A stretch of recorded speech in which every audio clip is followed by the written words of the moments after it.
Good day everyone, I'm Ernest Jan of Yanga Barasi and I'm going to discuss Petit Fours.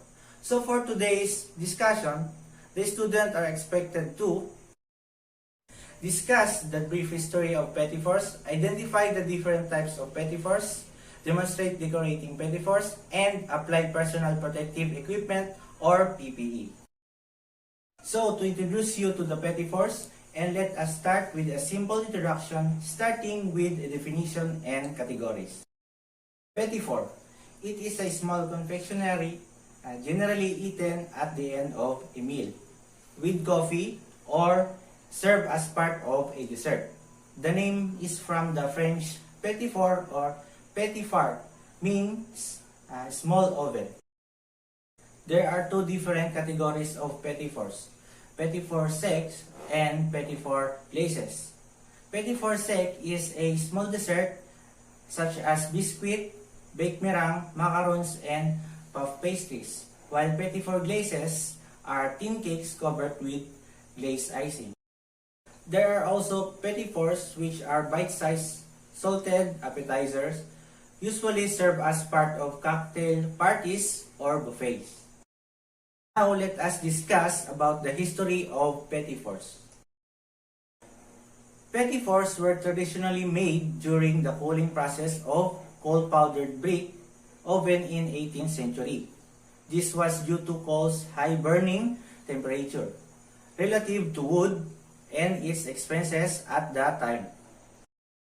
So let's move on to the next part, which is the types of Petit Fours.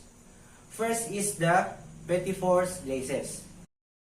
It is the most common type of Petit Fours that you will find in the United States.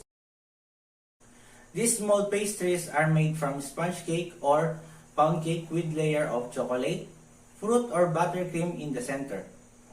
These cakes are then cut into small shapes such as squares, rectangle, and other shapes. The shapes are glazed with a pourable fondant icing. Second one is the Petit Secs. These are created with cookies rather than cake. The traditional type of cookie used is shortbread, which is crisp, buttery cookie. Petit Secs can also be created using butter or sugar cookies. A filling is added between two cookies. Filling include fruit preserve, chocolate, or nut paste such as almond or praline. It can be left as is or glazed with ganache, fondant, or icing. Now, let us move on the third and the last type of Petit Fours. Petit Fraisr. This type created with mini pastries. The most common type of mini pastries are fruit tarts, eclairs, or cream puffs. Now that we are done with discussing about the types of Petit Fours, let us now discuss how and why we decorate our Petit Fours. Decorative touches on Petit Fours vary. Petit Fours can be left without decorations and served or even sprinkled with a light dusting of cocoa powder or powdered sugar. Petit Glaces typically have some type of decoration on top of each miniature cake, with the most common types being miniature, flower, scrollwork, or chocolate swirls. Sometimes as simple as strawberry, orange peel, or candied nut on the top of a Petit Fours wheel. These are the informations and things that will help you to understand the Petit Fours more. It will be essential, so when it is time for you to do or make one, you will have more knowledge about the things you do, especially in making it yourself.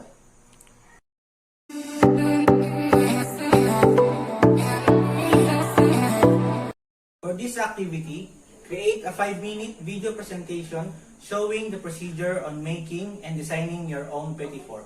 Do at least the 3 types of Petit Fours. Here are the criteria for this activity.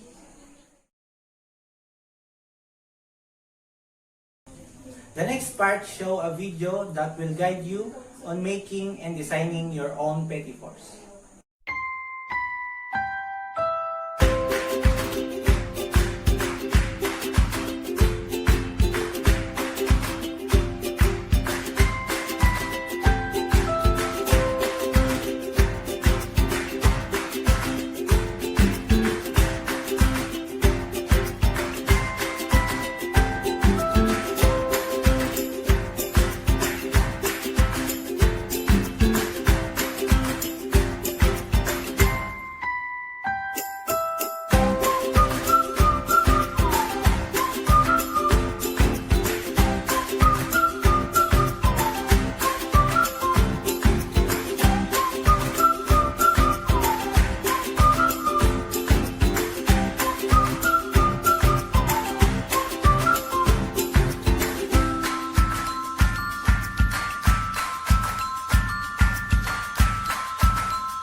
for this discussion.